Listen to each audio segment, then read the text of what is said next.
Hola a todos, mi nombre es Jocelyn Suárez, yo soy psicólogo clínico, egresada de la Universidad Central de Venezuela. Hoy quería tocar un tema que me parece muy importante, no solo por la situación actual que se está viviendo a nivel mundial con el tema del COVID-19, sino también porque es algo que se da con mucha más frecuencia de lo que las personas piensan y afecta en gran medida a los niños y a los adolescentes, que es el caso de la depresión infantil y en los adolescentes.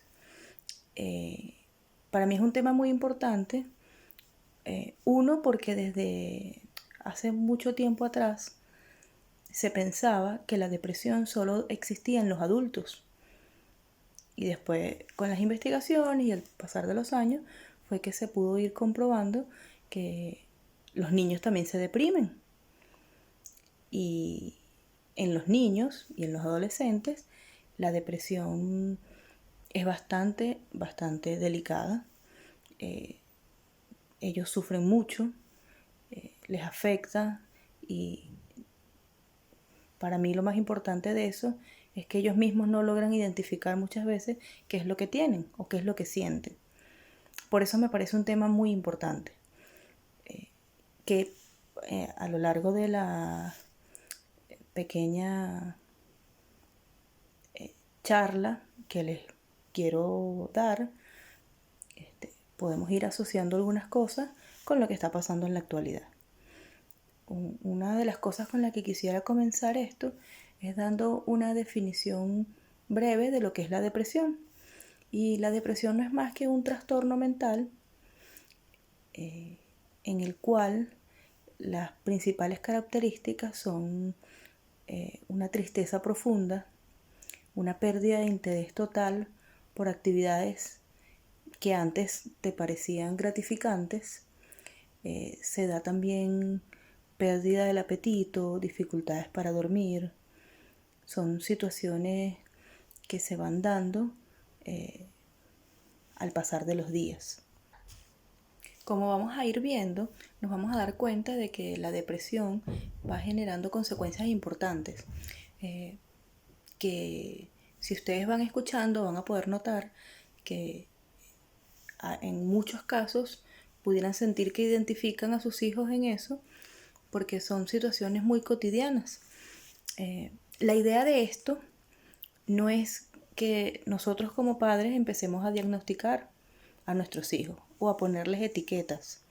La idea es tomar en cuenta estos síntomas que se van a conversar y tratar de estar alertas o tratar de poder entenderlos para saber cómo manejarnos con nuestros hijos, cómo manejarlos con los alumnos, cómo manejarnos con otras personas que tenemos a nuestro alrededor, que pensemos o que sentamos que los notamos con algún cambio en el humor o algún cambio en la conducta que en algunos momentos no logramos identificar a qué se deben. Entonces, por eso es que me parece importante conversar esto, ya que nos permitiría tener un panorama general a nivel de sintomatologías y poder ayudar a nuestros hijos o poder ayudar en general a otros niños o adolescentes, los cuales conozcamos que están pasando por alguna situación difícil, bien sea por una situación de duelo, bien sea porque sabemos que tienen problemas en el colegio o problemas en el hogar, o bueno, como vamos a ir agrupando, porque el tema de la situación mundial a nivel de la pandemia, el tema de tener que pasar bastante tiempo, varios meses, en casa, restringido, sin poder salir, sin poder compartir con las amistades, sin poder mantener la vida social, sin poder regresar al colegio, pudo haber generado o puede estar generando en algunos niños, en algunos adolescentes, pues una situación de bastante ansiedad o de bastante dificultad para adaptarse a la situación. Okay, me gustaría continuar comentándoles un poquito la sintomatología de la depresión, en este caso de los niños, en los niños y en los adolescentes. Los síntomas en la depresión de los niños tienen algunas características un poco diferentes de las de los adultos. Por eso tal vez cueste un poco más detectarlo. En muchos casos no vas a notar un ánimo triste o un decaimiento. Puedes notar altos niveles de irritabilidad que pueden llegar a confundir al adulto que se encuentra en contacto con ese niño o ese adolescente. Se podría decir que los síntomas están marcados por la edad del niño y que uno pudiera agruparlos según las etapas del desarrollo. En niños menores de 7 años encontramos que el síntoma más frecuente es la ansiedad. ¿Cómo se puede manifestar esa ansiedad en los niños? Bueno, pudiera ser a través de notarlos con un miedo a la separación, es decir, que quieren estar como más cerca de papá o de mamá o de la persona que los está cuidando, que les preocupa o los notan como un poco nerviosos o constantemente con nervios, con movimiento de las manos, con preocupación. Si de repente alguien sale de la casa y ustedes empiezan a notar que sienten que tardan mucho o que los interrogan que dónde estaban, que qué estaban haciendo, que por qué no habían llegado. Cuando notan esos cambios, sobre todo que ven que tienen un periodo de tiempo determinado y que no es frecuente que el niño presente ese tipo de preocupación. Otro de los síntomas que se observa en estos niños menores de 7 años es una irritabilidad constante. No quiere decir que esto sea así en todos los casos, son algunos síntomas que se pueden ir observando. La irritabilidad es bastante común, que puede observarse en cambios de humor sin motivo, molestias por cosas sin sentido, por ejemplo, que en la televisión no estén dando el programa favorito que el niño quería observar, o de repente un juguete se cayó al suelo y en vez del niño recogerlo, eso le generó irritabilidad, le generó molestia. Otra de las características que uno puede observar también es el cambio de humor que puede existir en algún momento determinado, es decir, de repente está tranquilo ahorita, pero en breve periodo de tiempo o un plazo determinado, el humor le cambia y se siente enojado, se siente frustrado. También podemos observar un llanto inmotivado, es decir, un llanto fácil, donde notas que cosas que antes no le afectaban, pues ahora le están generando como esa ansiedad que antes habíamos nombrado, pero manifestándose en un llanto muy rápido o un llanto muy constante. Otra cosa importante, sabemos que en los niños una de las vías de comunicación es el juego. Cuando los niños están deprimidos, muchas veces pierden el interés por completo hasta por el hecho de jugar. Ya estos juegos o estos juguetes o estas actividades que le parecían gratificantes, pues pierden valor para ellos y como que las aplazan a un lado. Y otra de las cosas que también es bastante importante es la sintomatología a nivel somática. Pudieran observarse casos donde los niños empiecen a tener frecuentes dolores a nivel abdominal, cefalea, pérdida del apetito, lo que puede conllevar a una disminución del peso y bueno, eso le puede ir trayendo algunas dificultades a nivel del desarrollo. En los niños con edades que van entre los 7 años hasta la llegada de la pubertad, notamos que los síntomas pudieran estar como un poquito más incrementados. Se observa una mayor irritabilidad, pueden empezar a aparecer conductas agresivas, por ejemplo, que se puedan manifestar en el colegio como mayor frecuencia a discusiones con los compañeros, tener menos tolerancia ante una burla, ante un juego pesado con otros niños. De repente entre hermanos uno pudiera observar que el niño va generando como menos paciencia ante a las actividades cotidianas con otro hermano, con otra persona. A nivel motor, pudiéramos observar como un incremento de la actividad o más bien una inhibición. Es decir, o los observamos como más hiperactivos, que se cansan, les cuesta más cansarse, necesitan estar constantemente corriendo o haciendo alguna actividad motora, y en otros casos es el lado contrario. De repente notas que un niño que tiene una actividad determinada ya no las quiere realizar, se cansa con mayor facilidad, puede pasar más tiempo en la cama. Lo importante no es comparar un niño con otro, un adolescente con otro. Es decir, si yo noto de repente que mi hijo tiene una inhibición motora, que no sea porque yo veo que el hijo, por ejemplo, de mi vecina practica más actividades que mi hijo, o que en el colegio observas que unos niños hacen actividades diferentes a otros. La sintomatología siempre debe notarse es en función de la propia persona. Es decir, una madre, un padre, un cuidador, un profesor, una docente,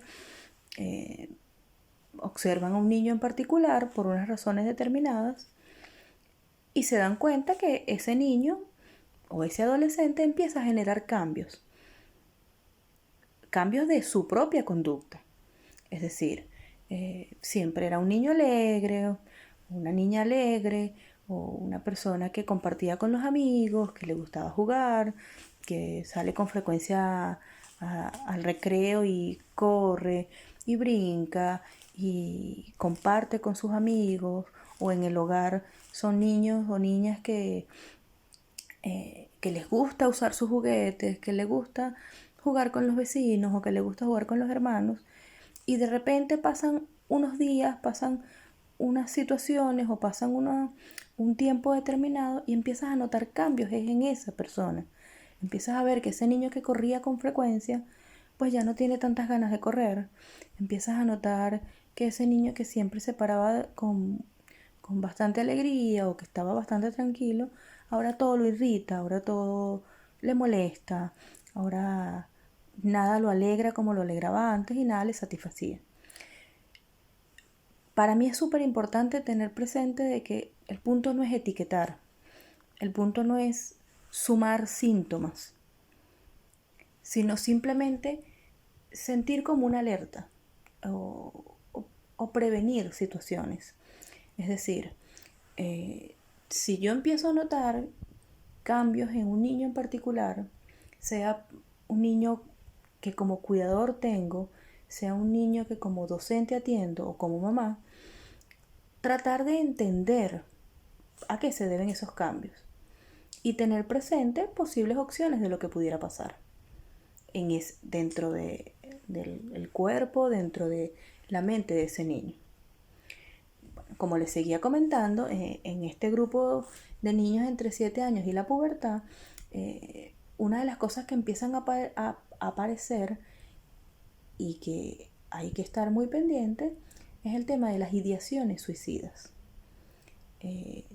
Se han hecho estudios donde se ha demostrado que los adolescentes y los niños también tienen un índice importante de suicidios.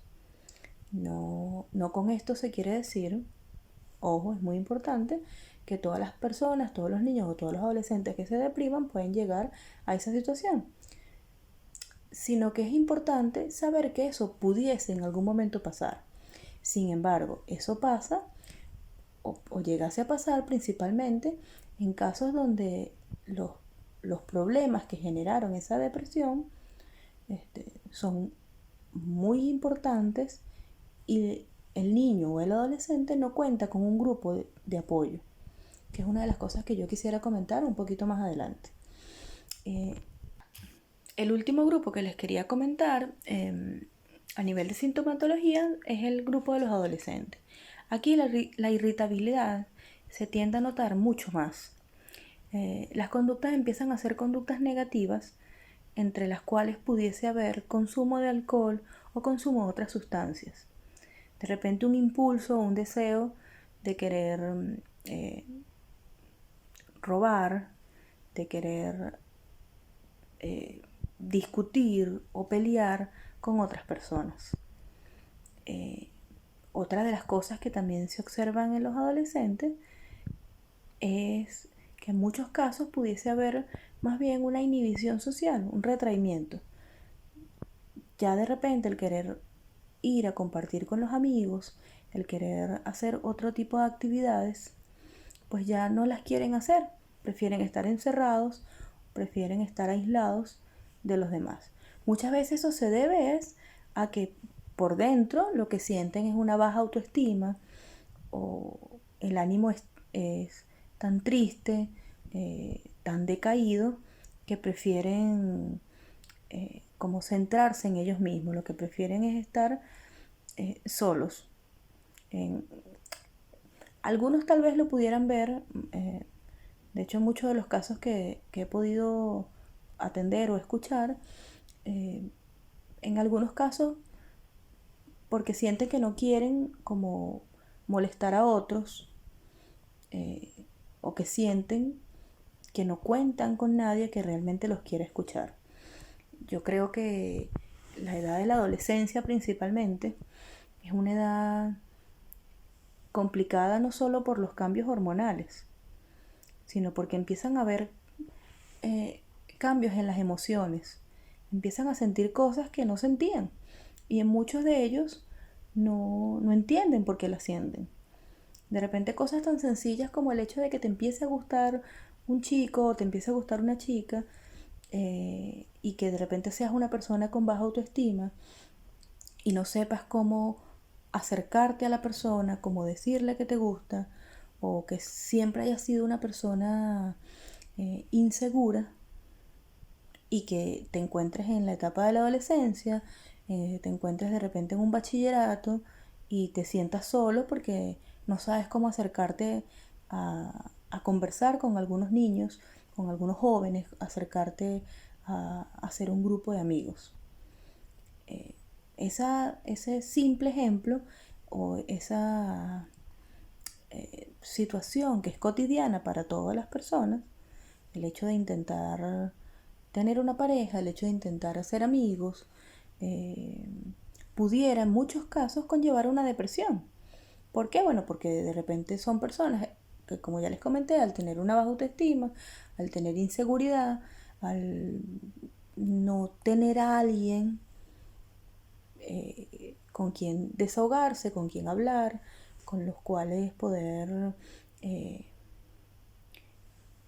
simplemente desahogar y manifestar lo que sienten, pues pueden llevar a aislarse.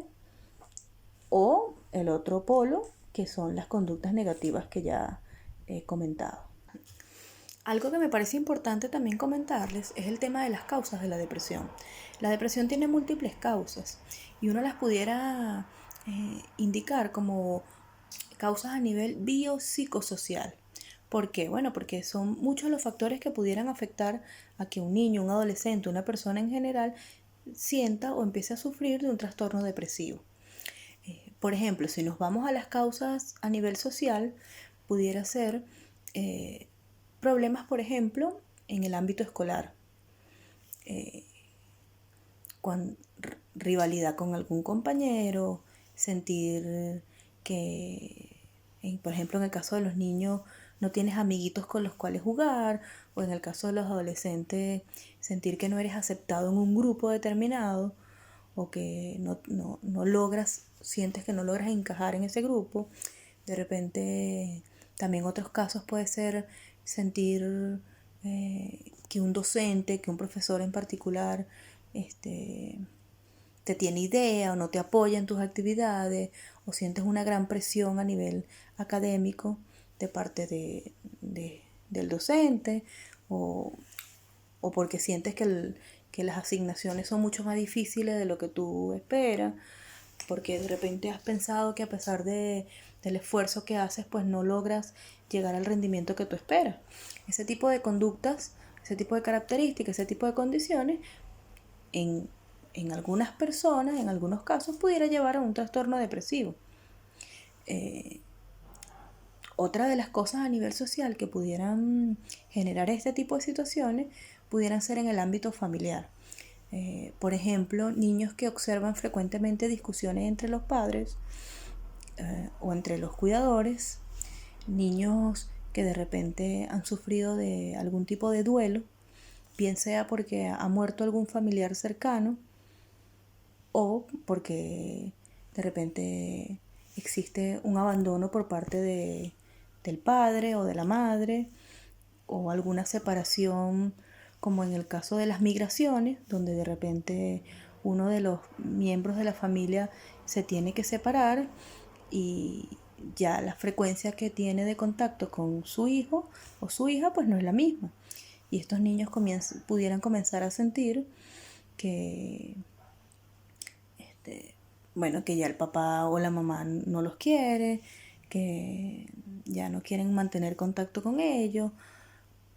Y en muchos casos se genera un síntoma que es muy importante, que es el tema de la culpa. Muchas veces cuando los, las causas de la depresión son de índole social, como en el caso de la familia, lo que comentaba, por ejemplo, el tema de la separación, cuando un padre abandona el hogar o una madre abandona el hogar, sea por causas, como comenté, migratorias, o sea por causas a nivel de que los papás no tienen buena relación, los niños pueden empezar a sentir culpa. Culpa, ¿por qué? Bueno, porque las fantasías juegan un papel importante ahí. De repente escuchan tras las puertas o están muy alerta de las cosas que pasan y empiezan a interpretar lo que escuchan, a interpretar lo que ven, y pueden empezar a creer que todas esas situaciones que están ocurriendo en el ámbito familiar se debe a que algo hicieron ellos que está mal, o, o que ocurrió alguna situación que, de la cual ellos son responsables. Sabemos que eso no es así, y ahí es donde es súper importante que los niños y los adolescentes siempre cuenten con el apoyo de la familia. Sabemos que los papás tenemos que tener normas, tenemos que tener límites para que las conductas de los niños, de los adolescentes, de las personas en general sean positivas, y para poderle enseñar a ellos que toda conducta buena genera beneficios y toda conducta negativa pudiera generar consecuencias. Pero también es súper importante en la crianza que los niños, que los adolescentes tengan contacto afectivo con los padres. Que si sienten que un niño en el colegio les dijo algo inadecuado, puedan sentirse con la confianza de contárselo a su mamá o a su papá o a un tío o una tía, y que esa persona lo va a escuchar y le va a dar un consejo. O que si de repente un día en particular hay una discusión fuerte en casa entre mamá y papá, una de las cosas que yo les sugiero es que, independientemente de que el niño o la niña o el adolescente no se acerque a ustedes a decirle cómo se siente, pero ustedes notan que al día siguiente de esa discusión o día cercano hay un cambio en el humor, un cambio en el afecto del niño, acérquense y conversen con ellos. Siempre es importante darle a entender o mostrarle a los niños que ellos no tienen la culpa de lo que pasa alrededor. Porque, como les decía, las fantasías juegan un papel muy importante en ellos. Y el hecho de que ellos puedan pensar que cada vez que papá y mamá discuten es porque yo hice algo malo, o cada vez que mi papá llega tarde a la casa es porque no me quiere ver, por ejemplo, eso pudiera ir a largo plazo incrementando síntomas que se pueden convertir en un trastorno depresivo. Y como les decía, en muchos casos comienzan estas ideaciones suicidas, donde no vale la pena vivir, ¿para qué voy a estar aquí si nadie me quiere? O si lo que hago es generar problemas en el hogar. Y muchas veces empieza la planificación. Mejor me tomo unas pastillas, mejor me corto las venas. Que son ese tipo de ideas que muchas veces los papás toman simplemente como una idea, como algo irreal, como algo que no se le da mucho peso, y eso incrementa más la ansiedad en muchos casos, porque es como confirmar esa fantasía donde se sienten con baja autoestima y se sienten que no son escuchados. Entonces, desde mi opinión, es muy importante escuchar siempre lo que nos tienen que decir los niños. Por lo menos dudar y darles un voto de confianza. Aconsejarlos y siempre mostrarles o indicarles que lo que está pasando alrededor no es por algo que ellos hayan hecho. Que sí, que a veces nos enojamos con ellos, que sí, que muchas veces hacen conductas que no nos parecen apropiadas, o que en un momento determinado nos están generando un mal humor o una molestia, pero que eso no implica que no los queremos, eso no implica que no son importantes para nosotros. Muchas veces se nos olvida o no nos parece relevante recalcar eso, y yo creo que sí, que es para un niño, para una niña, para un adolescente, es muy importante siempre saber que su mamá, que su papá, que sus tíos, que sus abuelos los quieren, los cuidan y están pendientes de las cosas que le pasan a ellos. Siguiendo con las causas de la depresión, también podemos observar que algunos estudios han indicado anormalidades a nivel de los neurotransmisores, específicamente en la serotonina, la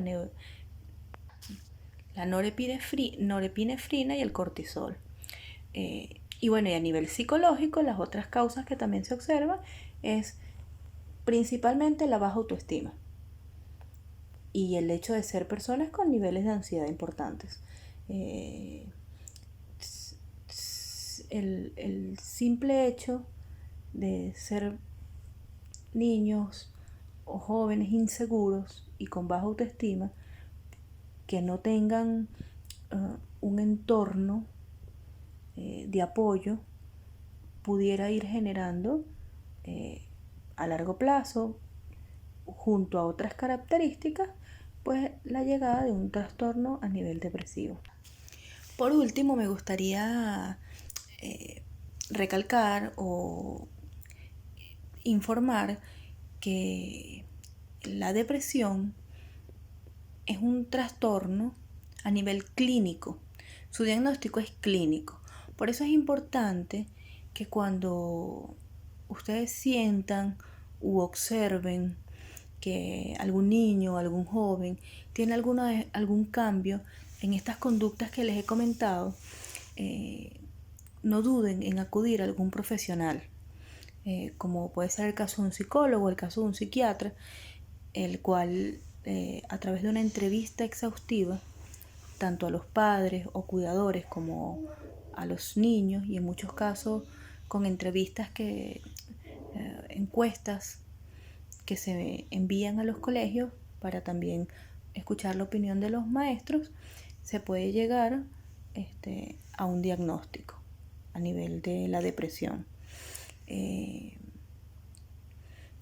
Como les decía, el punto no es sumar síntomas, el hecho no es hacer etiquetas, es simplemente tener presente de que en muchos casos, más de los que uno cree, de verdad la depresión es muy frecuente, y en situaciones a nivel social importantes como las que estamos viviendo en la actualidad, pudiera ser que se generen mucho más casos actualmente, ¿no?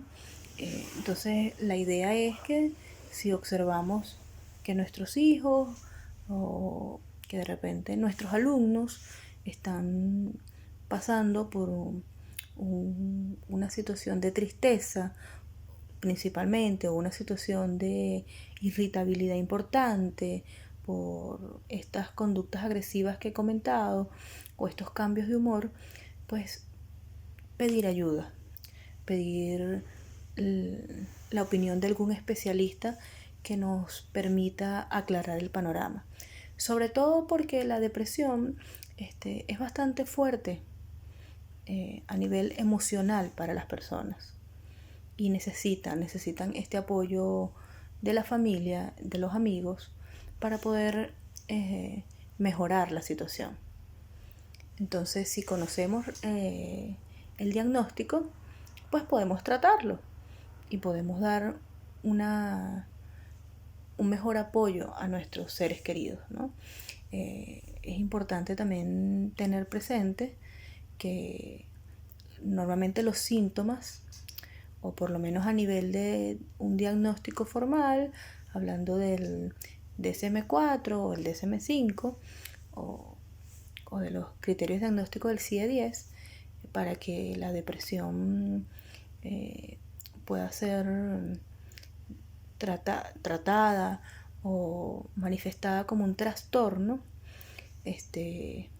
Estos síntomas que se han comentado a lo largo del video se tienen que dar continuos, por lo menos durante 2 semanas, y cumplir con una serie de requisitos o indicadores que ya en una consulta privada se le pueden ir detallando a los padres.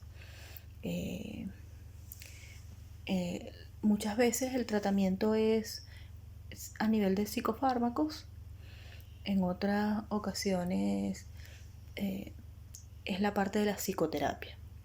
¿Por qué la psicoterapia? Bueno, porque el habla es una de las cosas más importantes que tenemos nosotros los seres humanos, que nos permite comunicarnos y que nos permite ayudar a ser conscientes todas esas cosas, situaciones, eventos que nos afectan y que muchas veces ni siquiera sabemos que nos están afectando. En el caso de los niños, a nivel de psicoterapia, lo que más se hace son terapias de juego. A través del juego, a través de los dibujos, a través de una serie de pruebas, podemos ayudar a los niños a que se desahoguen, a que muestren los síntomas que tienen, a que expresen la ansiedad, a que expresen la irritabilidad de una forma más canalizada, y ayudar a estos niños, niñas, a que tengan herramientas que les permitan ir canalizando esa irritabilidad, que les permitan ir mejorando la autoestima, que les permitan controlar esos niveles de frustración que en muchos casos pueden tener. A nivel médico, otro punto que es importante tener presente son estos síntomas somáticos que se conversaron. Se describe que los principales son los dolores abdominales y la cefalea. No quiere decir que si a un niño con frecuencia le duele el abdomen o tiene dolor de cabeza, pudiera ser un niño depresivo. No, simplemente que bueno, que si observamos estos síntomas y no vemos que hay una causa médica que lo explique, empezar a observar otros síntomas que pudieran estarse dando y buscar ayuda de especialistas. Bueno, espero que este video les sirva para tener un panorama general de este trastorno depresivo que me parece tan importante, como les comentaba, por la frecuencia en la que se da y por lo difícil en muchos casos de detectar la existencia del mismo en los niños y en los jóvenes. Y estoy abierta a cualquier tipo de dudas, de pregunta que tengan. En la parte de abajo del video voy a dejar mi correo electrónico o la opción de que ustedes puedan ir formulando preguntas que con mucho gusto se le podrán responder. Bueno, muchas gracias.